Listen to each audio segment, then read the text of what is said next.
स्वयं देख सकते हैं। इस चिलचिलाती धूप में जिस प्रकार से सैकड़ों लोग आए हैं, ये बता रहे हैं कि इस बार देश का जो रुख है यह क्षेत्र भी उस दिशा में मुड़ चुका है। इस क्षेत्र की जनता परिवर्तन चाहती है।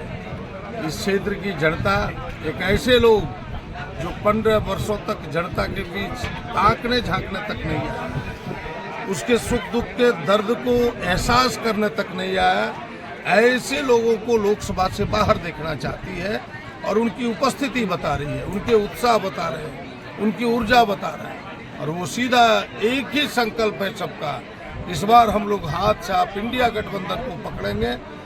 और उन्होंने मन बनाया है कि इस बार प्रदीप भैया को अवसर देंगे। और मैं आपको विश्वास दिलाता हूँ कि इस अवसर को मैं जाने देने वाला नहीं हूँ। इस अवसर को पाऊंगा तो निश्चित रूप से जनता की आकांक्षाओं पर खरा उतरने का प्रयास करूंगा, उनकी समस्याओं को प्राथमिकता से समाधान करने का प्रयास करूंगा। बीजेपी प्रत्याशी लगातार विकास के दावे कर रहे हैं कि 15 साल में उन्होंने बहुत काम किया है, क्या कहते हैं?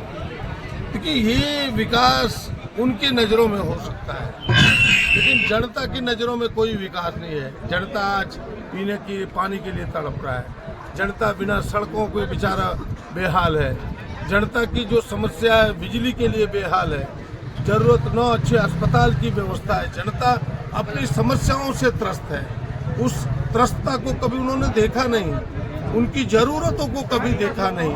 जो बड़ी बड़ी चीज़ें भारत सरकार करती रही, मौके कुमौके पर वो होता रहता है, उस पर अपना मुहर लगा के अपनी गिनती अपनी काउंटिंग करना चाहता है। उसे जनता काउंट करने वाली नहीं है। जनता यही समझती है कि 15 वर्षों से हमारे प्रतिनिधि ने हमें दरकिनार किया है, इस बार हम उनको दरकिनार करें। सर, पावर प्लांट दिया, आप कहते हैं विकास नहीं हुआ।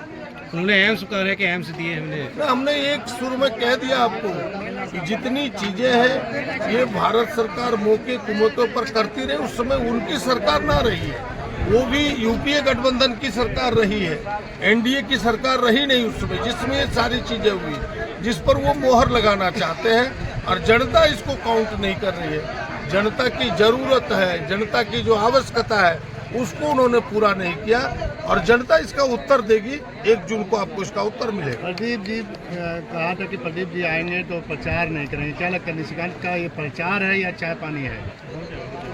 देखिए, हमें लगता है कि इस बात को बहुत तुल देने की आवश्यकता नहीं है। जो व्यक्ति दिन रात झूठ बोलता हो, जो व्यक्ति अभी कुछ बोला हो शाम को कुछ बोले, ऐसे व्यक्ति को तवज्जो देना लगता है कि मेरे जैसे व्यक्ति का पागलपन ही होगा जो उसको इतना तवज्जो दे। जब वो कह लेता है कि कल से हम कहीं नहीं जाएंगे, देवघर में ही चाय पिएंगे, दूसरे दिन ही गंगटी में चाय पीने और मुढ़ी घुगनी खाना चला जाए यहाँ से 150 किलोमीटर दूर, तो ऐसे व्यक्ति को तवज्जो देना हम सबका पागलपन होगा। वह व्यक्ति दिन रात झूठ बोलता है, जनता के साथ झूठ बोलता है, जनता को धोखा देता है। तो आप जैसे हम जैसे लोगों को धोखा देना तो उनका बाएं दाएं का खेल है। गठबंधन कितने जीत के बड़े आसपास था? न बिल्कुल, हम कह सकते हैं जनता ने जिस प्रकार से साथ देने का संकल्प लिया है, हमें लगता है कि इस बार 200% यहाँ से इंडिया गठबंधन हाथ छाप जीतेगा, कोई दूसरा जीत नहीं सकता। एक बार जरा हाथ उठा के बताइए, हाथ छाप जिंदाबाद जिंदाबाद। विष्णु जी जरा इन्हें आओ, देखिए तार नहीं ज्यादा